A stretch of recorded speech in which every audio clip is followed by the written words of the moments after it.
வெற்றிவேல் முருகனுக்கு அரோகரா. என் அன்பு குழந்தையே, தனிமையை நினைத்து மிகவும் வருந்திக் கொண்டே இருக்கின்றாயா? உன்னை தேடி நிரந்தரமான உறவு ஒன்று வந்துவிட்டது. அவருடைய பெயரை சொல்கின்றேன், இதை முழுமையாக கேள். இதையும் நீ தவறவிட்டால் நீதான் வருத்தப்படுவாய் தங்கமே. தனிமை என்பது கொடுமை என்று சொல்வார்கள். தனியாக இருக்கும் பொழுது பல சிந்தனைகள் நமக்குள் ஓடிக்கொண்டே இருக்கும். அடுத்து என்ன செய்வது என்று புரியாமல் கெட்ட காடுகளில் நிற்பது போல ஒரு உணர்வு இருக்கும். என்னுடைய வாழ்க்கையில் நான் எப்பொழுதும் தனியாக இருக்க வேண்டுமா? என்னுடைய உணர்வுகளையும் என்னுடைய உள்ளத்தையும் புரிந்து கொண்டு உறவு எனக்கு வேண்டுமே. நான் தோள் சாய்ந்து கொடுக்கவும் எனக்கு ஆள் இல்லை, தட்டி கொடுக்கவும் எனக்கு ஆள் இல்லை. அதனால் மனம் நொந்து அழுந்து தனிமையில் வாடிக்கொண்டே இருக்கின்றேன்.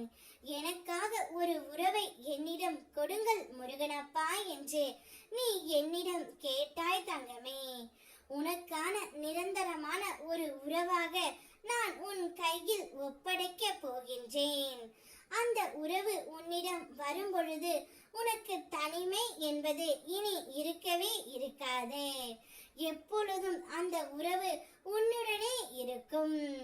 உன்மேல் பாசமாகவும் அக்கறையாகவும் நீ எங்கு சென்றாலும் உன்னுடனே அந்த உறவு வரும் தங்கமே. அப்பேற்பட்ட ஒரு உறவைத்தான் உன்னிடம் நான் கொண்டு வந்து சேர்க்க போகின்றேன். அவருடைய பெயர்தான் வெற்றிவேல் முருகன். நானே உனக்கு நிரந்தரமான உறவாக வர போகின்றேன் தங்கமே. நிச்சயம் நீ என்னுடைய தோளில் சாய்ந்து கொள்ளலாம். நீ அழுகும் பொழுது என்னுடைய கைகள் துடைத்து வரும். நிச்சயம் உன் கண்ணீரை பார்த்த நான் எப்படி சந்தோஷமாக இருப்பேன்.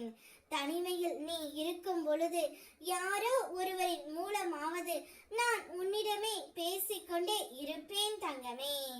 உனக்கு நிரந்தரமான உறவாகவும் நிரந்தரமான ஒரு தகப்பனாகவும் ஒரு தாயாகவும் நண்பனாகவும் எப்பொழுதும் நானே இருப்பேன். நான் வரும்பொழுது உன்னுடைய மனதில் எந்தவித வருத்தம் இல்லாமல் நிம்மதியாக இருப்பாய். என்னை அழைக்க நீ தயாராக இரு பிள்ளையே. நிச்சயம் உனக்காக வருபவன் நான் மட்டுமே. என்னுடைய உயிர் குழந்தை நீ இருக்கும் பொழுது எனக்கு என்ன பயம்? நான் வருகின்றேன், உனக்காக வருகின்றேன். நீ என்னுடன் நடந்து வா பிள்ளையே. ஒளிமயமான எதிர்காலத்தை உன்னுடைய வாழ்க்கையில் நான் காட்டப் போகின்றேன். வெற்றிவேல் முருகனுக்கு அரோகரா.